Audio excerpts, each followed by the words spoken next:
Bonjour, j'accueille ici aujourd'hui Paolo Bacigalupi, né en 1972 dans le Colorado. Il y habite toujours avec sa famille, d'après ce que j'ai pu comprendre. Vous avez obtenu le prix Hugo du meilleur roman en 2010, le prix Nebula du meilleur roman en 2009, le prix John Wood Campbell Memorial 2010, le prix Locus du meilleur roman en 2010, le Grand Prix de l'imaginaire 2013 pour La Fille Automate. Votre roman Ferrailleur des mers a reçu le prix Locus du meilleur roman pour jeune adulte 2011, tandis que La Fille flûte et autres fragments de Futur brisé obtenait votre second Grand Prix de l'imaginaire, si je ne me trompe pas. Ce n'est d'ailleurs pas votre seul prix français, puisque La Fille Automate avait également rempli le prix Planète SF des blogueurs en 2012, dont on vient de vous remettre le prix aujourd'hui, puisque vous étiez absent. Alors, ma première question, c'est, nous connaissons un petit peu l'auteur Bacigalupi, vous êtes déjà venu nous voir en 2012, mais j'ai envie de savoir ce qui s'est passé dans votre vie avant l'auteur. Qu'est-ce que vous avez fait avant d'écrire, Paolo? Okay, so yeah, I originally did not think I wanted to be a writer. Originally, I thought my parents were hippies, and they were very not traditional, and so I thought I wanted to have a real job in a real office in a cubicle. And I wanted to live in a nice subdivision where a house looked like everybody else's house, and I did not want to live in a teepee, and I didn't want to. I wanted to live a traditional life, a traditional American life, and but I tried it. I studied Chinese language when I was in college. I worked in business in China. I tried very hard to be a serious business person and make money and do those things, and I hated it. I was very unhappy.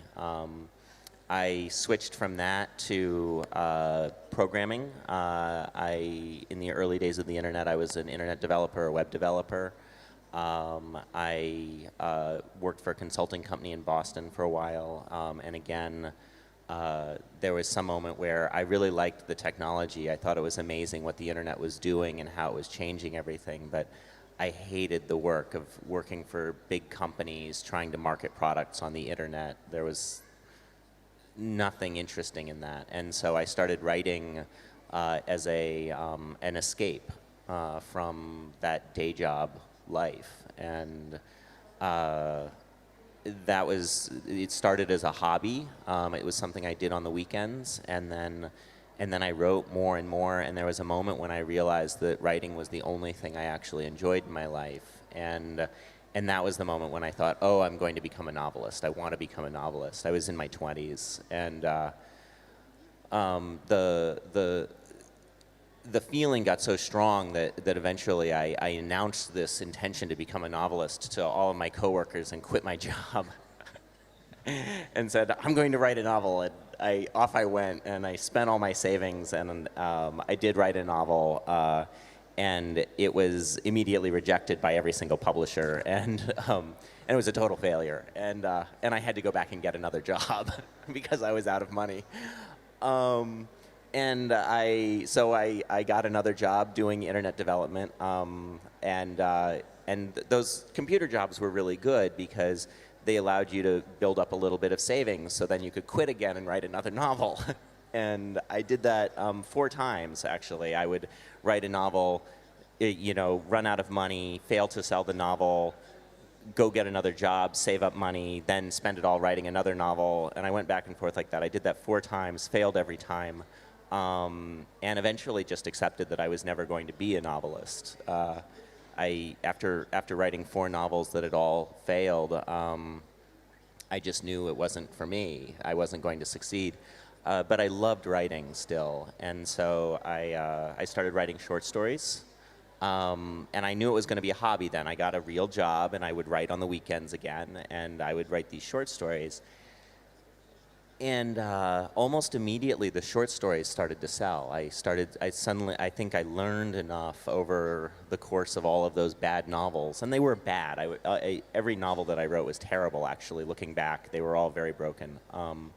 But I learned things from that process, and so when I was working on the short stories, suddenly something worked, and they started to sell, and then they started to get a lot of critical recognition and started to be nominated for awards, and it was a strange moment because I'd given up on the idea of being a writer, and then suddenly I was actually succeeding as a writer, and slowly, over the course of a couple of years of writing short stories, my ego got back in the game, and I sort of thought, okay, maybe this time I can write a novel, and so then I sat down and I wrote my fifth book. And once again, I did the same exact thing that I did every time, which was I quit my job and used all my savings to write the novel. And this one, though, it turned out to be even every single major New York publisher still rejected that book, that fifth book. Everybody rejected it again, which I thought was it was like, oh, of course they do. Like, I can write short stories, but I'm not meant to be a novelist. But there was a small publisher in San Francisco, Nightshade Books, and they bought Wind Up Girl, and then it turned into a phenomenon, and none of us expected what happened with it. Even Nightshade, who bought the book, they thought they were going to lose money, and so they were like, we like this book, we don't think we'll sell any copies at all, but we really like it. And this was a publisher that was literally two crazy guys in a house in San Francisco. They weren't, they were a very small press, and then suddenly the book blew up. So, and then I was a writer after that. Like, it all changed. Everything changed. And heureusement que l'édition n'est pas une science exacte. Alors, j'ai envie de vous demander, ils sont vraiment super mauvais les 4 romans d'avant? Vous les sortirez jamais? Vous les reverrez jamais? No, those books really are, terrible. I think there are things that I could fix them now. I think I know enough that at least a couple of them I could fix. But at this point, I have other ideas I want to work on, and so, those. It's not as interesting to me to fix those old books because those are sort of like it's a little bit like going back to your childhood or something like that. It's not the part of your life that's alive and interesting now. And so I've got other new books that I want to work on, and they're pressing, and they're the ones that are demanding my attention. So yeah, I probably, I never say never, but I think right now at least there's other things that I feel like I'm desperate to write. And those other ones, they can sit. So. C'était juste par curiosité de lectrice. Vous avez déclaré que la science-fiction était le seul genre qui vous avait donné les outils nécessaires suffisamment puissants pour décrire l'évolution du monde, voir le monde tel qu'il est. Est-ce que c'est la fonction première de la science-fiction, selon vous, dire le monde? Votre fiction est-elle aussi politique que scientifique? Well, I think that, so for me, one of the things, and this probably comes from growing up with hippies, is that it feels very self-indulgent to write stories, just to write stories. And the truth is that the reason why I read is because I love stories, I love adventures, I love to be sucked into a story. But at the same time, it feels like you want to be maybe of use to the world somehow. And so you sort of feel like if you're going to cut down a lot of trees, that you ought to have something to say, or something to illuminate, some idea to explain, at least some idea to explain, or at least investigate somehow. And so for me, at least, what I find is that with a story, I want there to be a question there. For a book, especially, I want there to be a question that I can investigate, and that if there is one, then there's enough room for me to sort of go into that book and sort of explore it. And it does feel like it's with purpose. It's for joy, for certain, but it's also with some purpose. I think it's a strange mix of, like, I certainly have my own, personal political views, my own values. Those definitely inform my writing. I don't quite feel like I don't feel like the story, I hope that the stories themselves don't feel political, I guess. I hope that the stories feel genuinely like stories. I hope that I think the thing about science fiction is that it gives us this interesting set of tools where, I guess the way that I think about this is I think about science fiction as being able to give us context about the world. The way that I think science fiction works is that we can look around at a trend or a moment now, and it's not very meaningful because the important things haven't happened yet, or they happen very slowly. So if I'm writing The Water Knife and I'm thinking about climate change, and this is an abstract problem, and the details of the problem are also fairly abstract and small. You say, oh, there's a drought happening right now. Oh well. Oh, you know, perhaps our rivers are running a little low. Oh well. What does that mean, though? What happens if this goes on? What will the world look like if the climate data that we can turn to climate scientists and ask them about, if their climate data is real, then what world will we inherit in the future? And so what I think of science fiction as being able to do is it stretches us out into this future where we get to live in the skin of our future selves. Science fiction, all fiction is an empathy engine. Fiction helps us connect to things that are different from us, for people who are different than us. And so I think science fiction allows us to cross over into living inside of our future selves. Like we can connect to that future self who otherwise is fairly uninteresting to us. We're very good as human beings at identifying with our present moment, our present needs and wants. We have a very hard time waiting or emphasizing our future selves or our children's lives. Those are abstractions for us largely.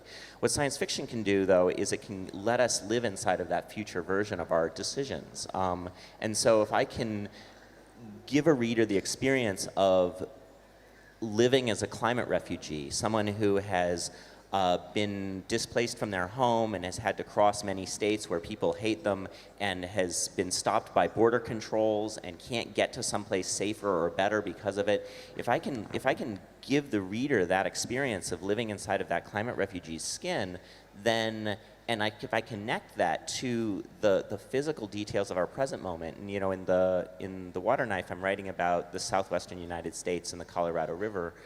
I can make a reader, after they finish the book ideally, they'll come back into their present moment and they'll be looking around and they'll read a story about drought, or they'll read a story about how the Colorado River is running low, or how Lake Mead has just hit record lows. And these are things that they would never care about before. They wouldn't even notice. And yet now I have a reader and they'll say, oh, I just saw this article about Lake Mead. And suddenly, that because they've lived in that future moment, their present moment has context. And I think that's what science fiction does. And I think that's what I'm interested in doing, is creating a context to have a better discussion about our present moment. I don't want to preach to people. I don't want to say, oh, politically, you should have these values. I want people to experience something in the future and then have a different way of looking at the present. Sorry, I just go on, don't I? Yep. Non, c'est parfait, continuez. Et d'ailleurs, on va aborder la même question, mais sous un autre angle. L'un de vos romans jeunesse, un des moins science-fictifs, qui s'approche plus du thriller scientifique, selon moi, s'appelle La fabrique du doute. Un très beau titre pour décrire une très vilaine entreprise qui consiste à discréditer la parole des victimes de technologies ou de médicaments foireux, on va dire, pour qu'on continue à les commercialiser. Bien qu'on soit loin de l'intrigue du roman en soi, là, votre science-fiction est-elle également, dans un sens complètement différent, une fabrique du doute?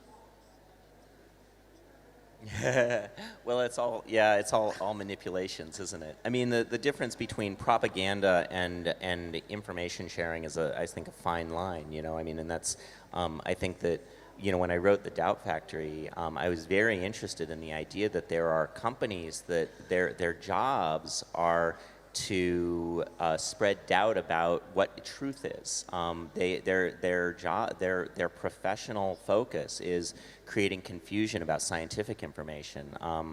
Doubt factories started, the doubt industry started with big tobacco. and tobacco companies hired scientists to try to create false science and false narratives about how dangerous tobacco was. And the really interesting thing about that was that the people who worked to try, it started with Hill and Knowlton, was the public relations company that really pioneered a lot of the doubt techniques. But they, you know, to call science into question, to create false studies or alternate studies that were skewed in some way, to question the motives of the scientists themselves. There's a whole playbook essentially that Hill and Knowlton created to discredit the idea that cigarettes were dangerous. And the tool set that they used then moved to the Hill and Knowlton experts spread out into other professional public relations companies, and then they proceeded to work in the chemical industry, the pharmaceutical industry, the nuclear industry, and in each case, their job was to minimize the public's impression of the hazards that their company's product provided, and then finally, of course,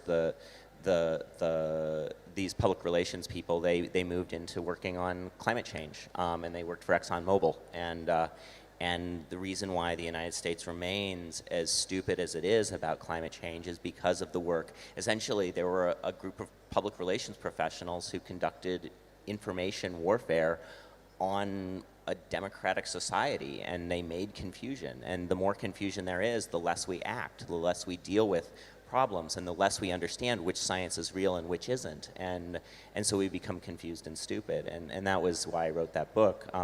I think ideally, you know, I'd like to think my own writing is the antidote to that.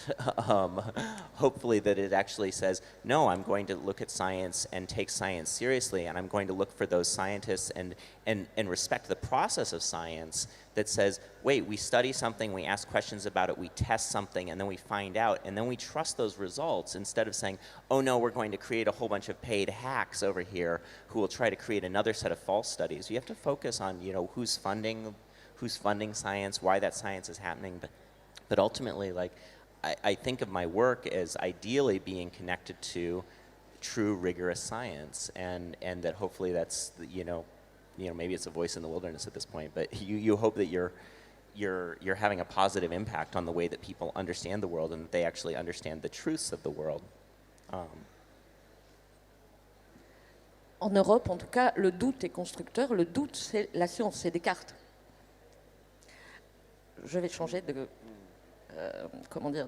de cheval. Si un peu par provocation, je vous déclarais que plus que les auteurs de science-fiction dont vous vous réclamez en tant, par exemple, William Gibson ou Robert Heinlein, comme vos sources ou vos inspirateurs, je vous disais que, en fait, vos inspirateurs, c'est Big Pharma et Monsanto. Vous me diriez quoi ?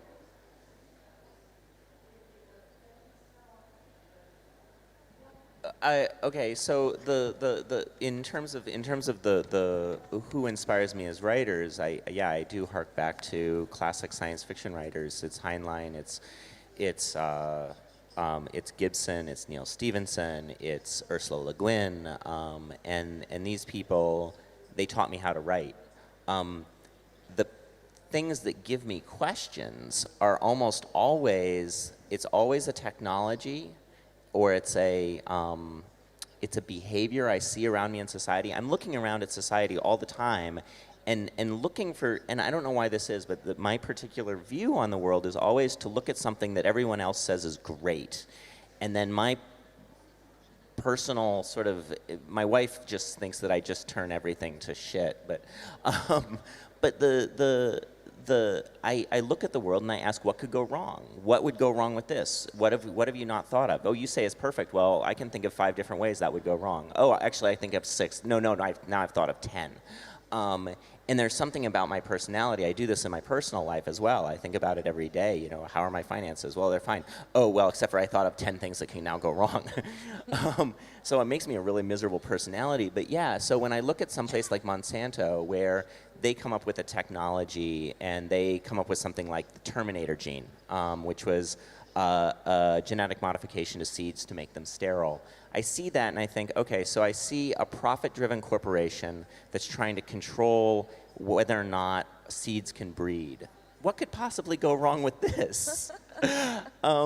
and I think that you know, for me at least, that's really fertile ground to look at, where you see profit-driven corporations looking at food as a place where they can make their money, and you think their job is to maximize profit, and the outcome of that is that they create something like the Terminator gene.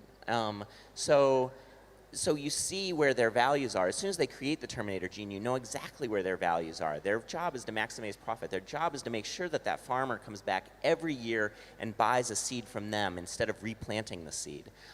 So if we see their values laid out there, then, you know, the classic science fiction question is, if this goes on, what will the world look like? If this becomes the most dominant trend, what will the world look like?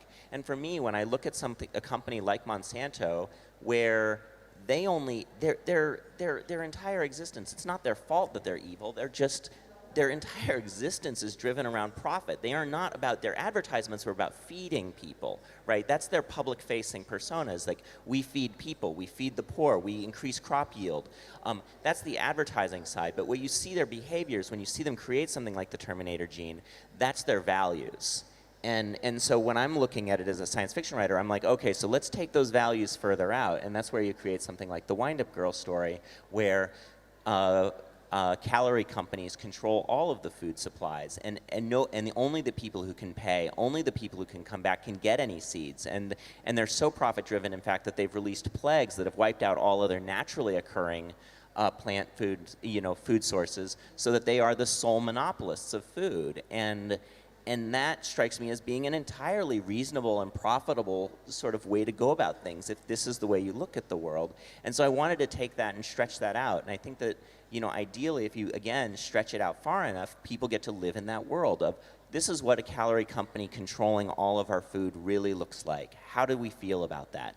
Then when we come back to this moment and you see Monsanto suing a farmer for going to a grain silo and pulling some grain out and planting it, and they say that's an intellectual property infringement, at that moment you go, oh wait, here's the values, this is the behavior, and I know where this goes. And hopefully there's a better public conversation around it, because you lived in this weird, terrible world where the calorie companies controlled everything. On va changer de registre, on va aller dans l'intime là. Vous avez dit à propos de la Fille Automate que vous aviez choisi la Thaïlande comme lieu du récit entre tous les autres pays d'Asie, parce que c'était un pays qui avait une longue tradition de résistance à l'envahisseur. Et qu'en même temps, dans ce pays, vous aviez contracté une maladie grave, enfin, que vous aviez supposée grave en tout cas. Et est-ce qu'on ne pourrait pas établir une analogie psychique entre votre corps résistant à l'infection et la Thaïlande repoussant les envahisseurs? On est dans le psy, là. Well, yeah, so the original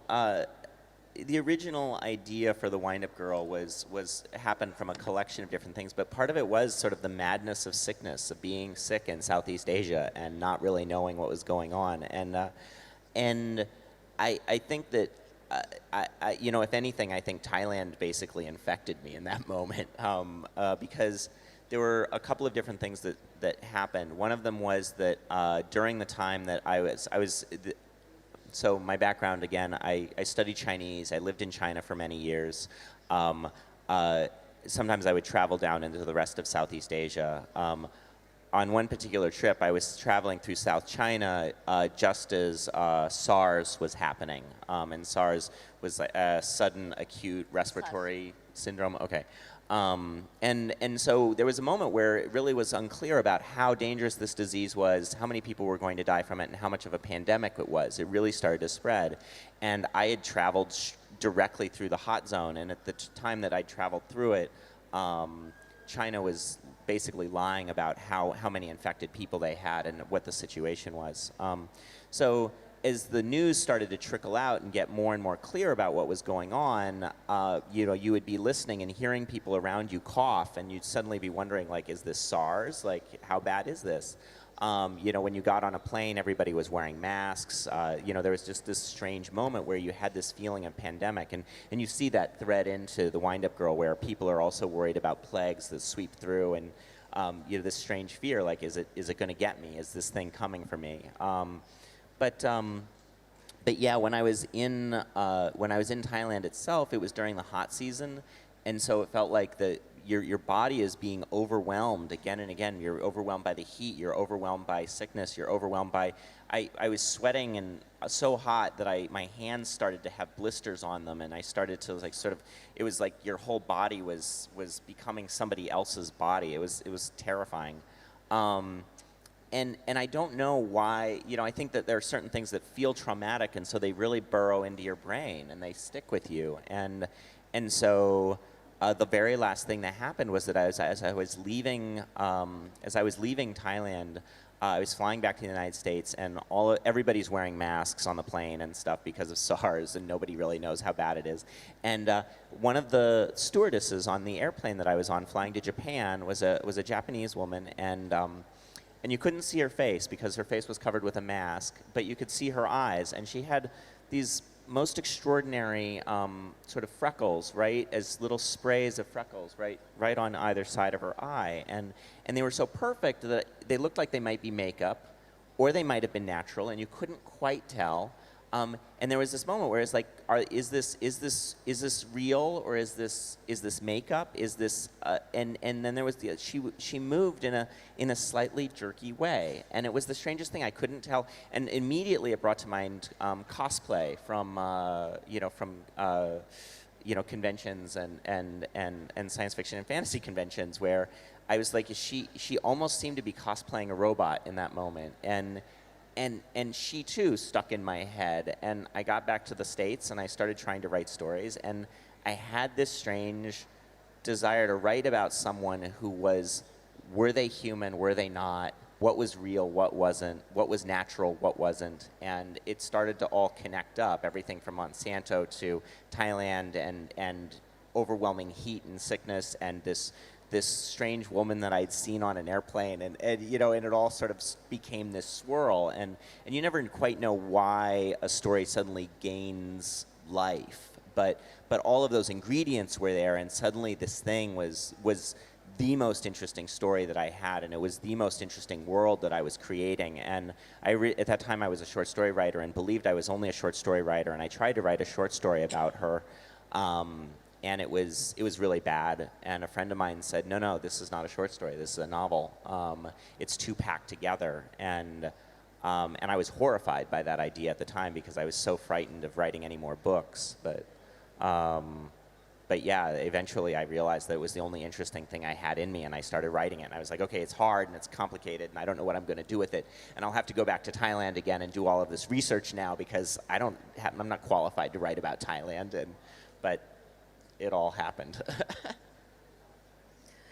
Alors justement, dans ce roman, La Fille Automate, c'est en testant les limites de sa programmation qu'elle parvient à la conscience d'elle-même, il me semble. Et elle cesse d'être un esclave en testant les règles. Et dans la nouvelle que vous avez écrite pour l'anthologie des Utopiales, et dont le thème est machine, c'est à nouveau une fille robot qui est mise en lumière. Mais celle-ci tente par la simulation de prouver qu'elle a droit à un avocat, que la mort de son propriétaire n'est pas un accident dû à un matériel défectueux, mais un meurtre.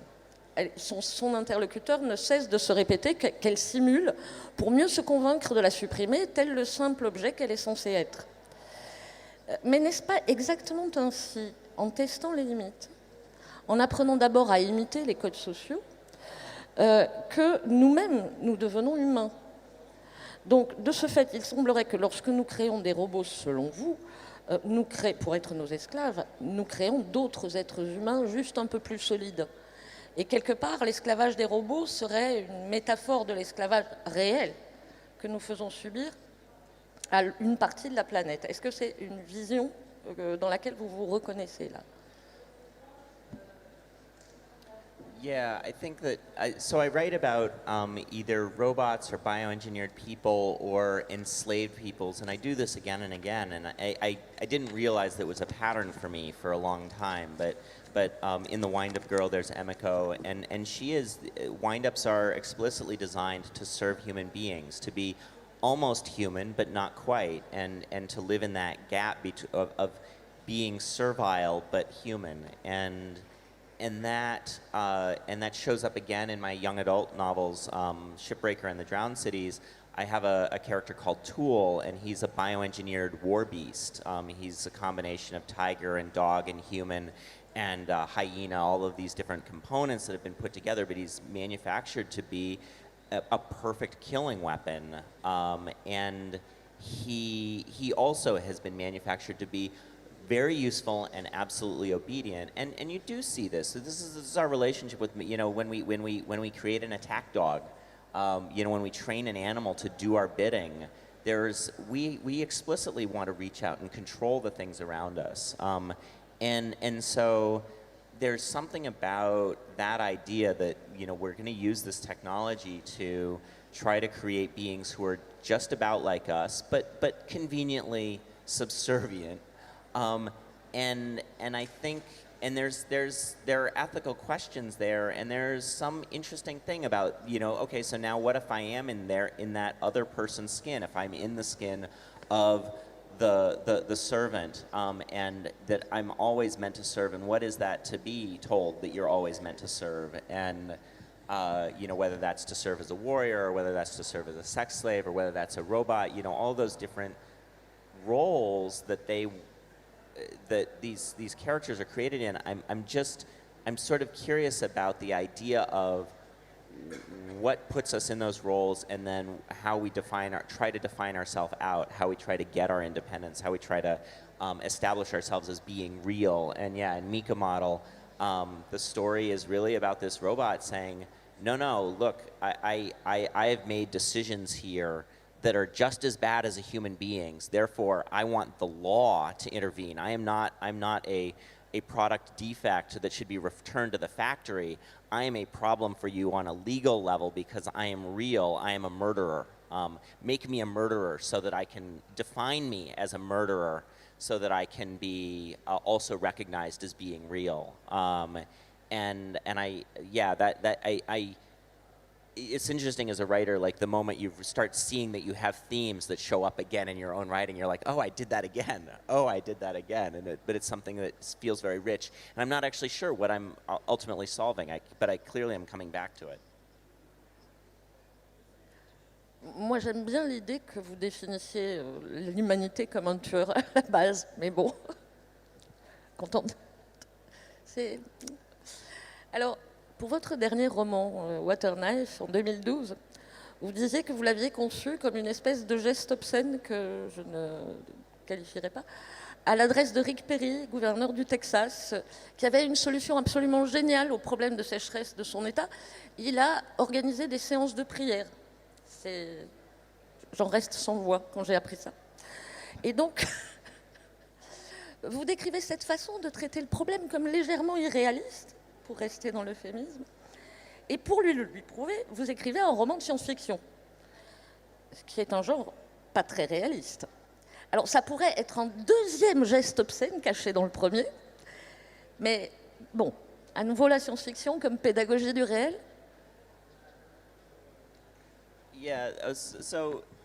Well, I mean, it's really frustrating and astonishing to realize that Rick Perry, he was a candidate for president at one point, and considered to be a legitimate candidate for president. And I mean, obviously, now that we have Trump, we know exactly how crazy America is. But it was frustrating to watch somebody who was a legitimate presidential candidate treat a major drought as if it was driven by God.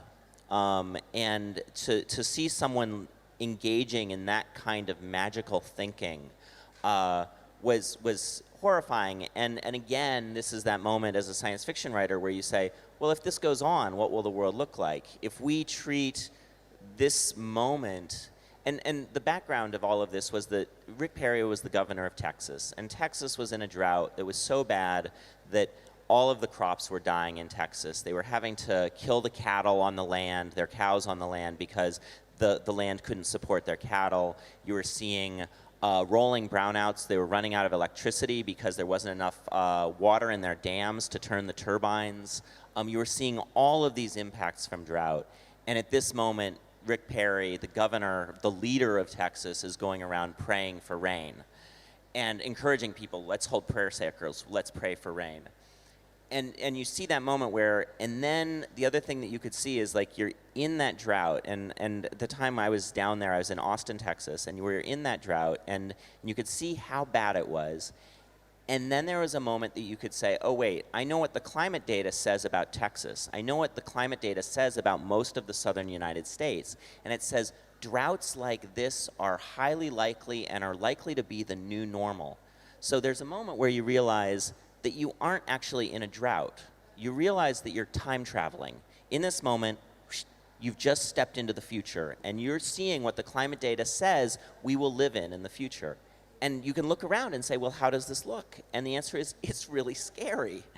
And so if I'm time traveling into the future and I see exactly how bad this future is going to be, I see exactly how dry it's going to be, and I see how our leaders today are planning and preparing for it by praying, then you can start doing the science fictional trick, and you say, if this goes on, what will the world look like? If we continue to pray for rain instead of dealing with the problem, what will the world look like? And then that was the beginning of writing the Water Knife, was trying to say, let's look at this. There's either we will be a data-driven, fact-based society, or we will live with our magical thinking. And what will be the two results? And so it without question is an imaginative exercise, but very explicitly in the story I have two cities. There's Las Vegas that looks around at the data and says, we live in a stupid place, we have very little water, what do we need to do to plan? And in this future, Las Vegas is doing fairly well because they've been planning in a very hard-eyed way.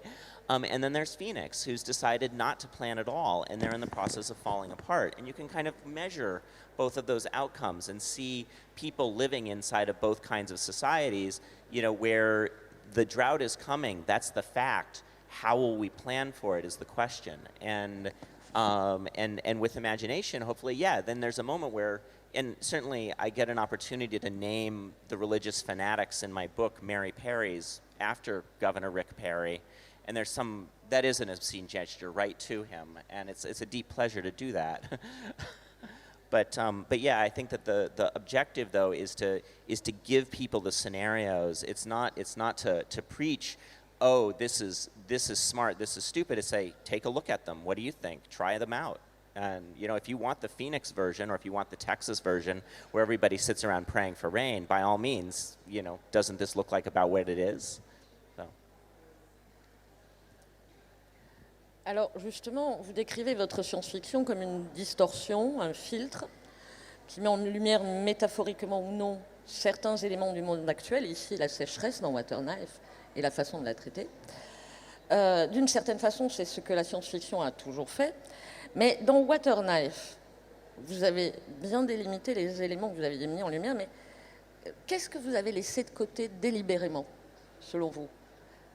Parce que par exemple, vous aviez dit pour la Fille Automate que vous aviez laissé de côté les énergies renouvelables, on vous en avait parlé, etc. Donc, dans Water Knife, vous avez forcément laissé quelque chose de côté. Enfin, peut-être. Yeah. Okay, so I mean, one of the things that's weird about creating these fictional futures is they are still lies. They are falsehoods in their own ways. They're built with assumptions. And because you want to create an effect, because you want to create a certain experience for the reader. One of the assumptions of the overall book is that we fail to plan and we fail to cooperate. And this is not absolutely true. Those are the preconditions. For the broken future that I create, one of the absolute preconditions is that we fail to cooperate as people. We fail to believe that our neighbor is important. We refuse to believe that the person in the next state is important. We refuse to believe that the person in the next country is important. We live on an illusion instead that I have mine and I can protect it if I can just keep you out. And that is probably the most cynical manipulation that happens in this story. Is the assumption is that people will create insiders and outsiders, and that there will be people who try to say, I win, you lose. there are other ways to solve our problems. There is a utopic version of ourselves which says, no, we are all connected. We all have responsibilities towards one another. What happens to you in Syria matters to me in Europe, and maybe I need to be connected to that. What happens to me in Mexico matters to you in America. And there's this moment where there are other choices where we can say, oh no, these are global problems, and the things that are happening in some place that's poor are intimately connected to those places that are rich. And so I think that, if there's anything about the water knife that's not automatically true, but I'm concerned might be true, it's the idea that we're trying to separate ourselves from one another and that we're not interested in solving the problems of the person next door. And I do think that does lead to disaster, and that's the kind of world I designed. Alors, dans la littérature de jeunesse, vous n'êtes pas beaucoup plus optimiste. Vous vous êtes lancé avec beaucoup de succès avec les Ferrailleurs des mers ou les cités englouties, ou encore la fabrique du doute, comme Enline, dont vous vous êtes réclamé. Est-ce que ce sont vraiment des juvéniles? Qu'est-ce qui est la vraie différence, selon vous, dans votre écriture, à part les scènes de sexe, on va dire qu'il n'y en a pas, hein, normal, entre vos livres jeunesse, enfin young adult, et mettons Water Knife? I think that for me at least, the biggest difference, yes, in America, like you always cut the sex out for the kids because we're afraid of sex. Même pour les adultes, hein, honnêtement, vous les enlevez aussi. Pardon. Oh, yeah. So I think though the biggest difference between writing for young people and writing for adults, it's the question of who you're trying to give the gift of story to. And that's in your mind right from the start. I'm trying to give you a gift of story. I'm trying to give you a gift of story. We automatically communicate with one another based on who we are already in our daily lives. When I talk to a child, I will talk in certain ways. When I talk to a child, I will sit down on their level and I will talk to them across to them. When I talk to a child, I will use different language. When I talk to a child, there's many things that I will do to make sure that I'm connecting with that person that are different from when I'm talking to you, that are different when I'm talking to my wife. All of those things, we change our behaviors all the time. It's no different when you're writing stories. It's the same idea. Who am I trying to connect to? Who am I trying to give a gift of story to? And that's what matters. Once you know that, you do a lot of things automatically. I can't actually piece together, oh, why did I change this piece of language, or why did I tell the story this way, or why did it pace this way? It's because you're trying to connect to that person, and there's so many things we automatically do to connect to that particular person. So it's not really like there's some recipe, some specific set of instructions that says this is how you write for kids, or this is how you write for grown-ups. It's more like, oh no, I want to talk to you now. And that's the key difference for me, at least. Practically, like in terms of my own values, one of the things though that I do like about writing for children, especially writing, for especially something like Zombie Baseball Beatdown, which is for younger kids, is that for some reason when I'm writing for kids, I really enjoy telling stories where there's a little more trust between everybody. Everybody treats each other just a little more kindly.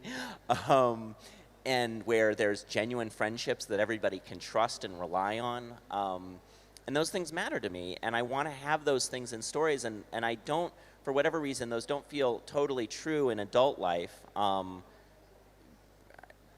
For any number of reasons in my own life, probably, but there were some real friendships and real solid friendships of childhood and stuff, and so being able to write for kids, it gives you an opportunity to live in that space, and that's a treasure for me personally, just to be able to be in a spot where I love these kids, and I love the fact that they're a team together, that they're connected to one another, that they care about one another. And that's something that I really love being able to engage with. And so it's a difference for me in what I experience about writing for those different age groups personally. Oui, j'ai l'impression que dans vos romans jeunesse, enfin young adult comme on dit, vous essayez de faire émerger un sentiment du collectif, alors que dans vos romans adultes, vous partez du principe que le collectif est mort. Est-ce que c'est l'idée? Very much. Yeah, that's and that is that idea that partly I think I just like that feeling of being connected to other people and thinking that we're all together. And it feels true and honest to write that story for children, partly because I want it to be aspirational maybe. With adults, I feel like we actually spend far too much of our time in this sort of I'm going to get mine, to hell with you sort of mode. I think that there's something also for me writing for younger people that I want to create an aspirational or an inspirational feeling, some hope, some sense of hope, even if my world is broken, that there's some sense of hope in the story, some sense of possibility. Yeah, there's very much that quality. I feel like for adults, oftentimes I'm trying to really poke an adult and try to make an adult feel a little less comfortable. For a young person, in some way, I'm sort of hoping to inspire or provoke, but not necessarily to incite, I guess. I don't know how you describe that difference of, different kinds of poking. When you're an author, you're always poking at your reader, but with adults, I'm trying to make them more uncomfortable, and with young adults, I'm trying to make them more inspired, I think. Oui, c'est une vraie différence entre vos dystopies et des dystopies clairement individualistes du type Hunger Games. Et c'est peut-être toute l'explication du succès de Ferrailleur des mers, c'est qu'on est en train de reconstruire du social, en fait. Dans La Fabrique du doute, c'est la même chose. C'est une reconstruction du social qui est totalement née dans la dystopie habituelle en jeunesse depuis quelque temps. Pourquoi vous expliquez comment, plus généralement, le courant dystopique américain individualiste? Là, je suis méchante avec vous. I feel like right now American dystopias, when you read things like Hunger Games or Divergent or any of a number of other ones, I'm speaking very generally, and so don't repeat any of this anywhere. But I feel like those stories oftentimes are they're stories of individual empowerment, and they're mythologies that tell kids that they can change the world and that they own the world and that they are essentially chosen ones. And I always have a little bit of a hard time with that, because the truth is that kids have no control over what happens to them. They are entirely the victims of our adult decisions. And in the future, they will live in the ruins of the world that we give them. And I feel like that's one of the things, for me at least, writing young adult dystopia, or these broken futures that I write, is that I want these stories. The kids don't get to change the world; they get to survive the world, and that's very different. In most of the dystopias that you see in young adult, it's always the kids are going to create a revolution. They're going to change the world. That's not exactly, in my stories, I'm hoping the kids now will change the world because they don't want to end up in the world that I've created down the road. They have to work now, though. And that's something that's very, very different about our approaches in terms of, it's just that by the time my stories are happening for kids, they get the scraps and the rubble. They're left with the last pieces of our world because we adults broke it for them, and they can blame us for it. But that's the facts. Is if we hand them off junk, that's what they get, and the kids don't get a chance to create a revolution for that. There's like, no, sorry, we gave it to you. I'm so inspiring. Alors, il nous reste peu de temps.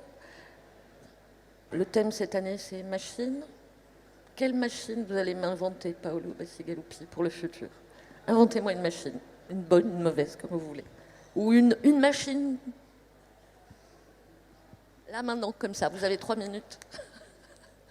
So I think that, one of the things that's interesting to me about any given machine is it's never whether or not this machine will be good or bad. It's about whether or not the people who invented it are intending it for good or bad purposes, essentially. Right now, every machine that we create is created for profit purposes. We don't tend to create machines for humanitarian purposes. We don't put the investment behind them because humanitarian purposes don't create cash.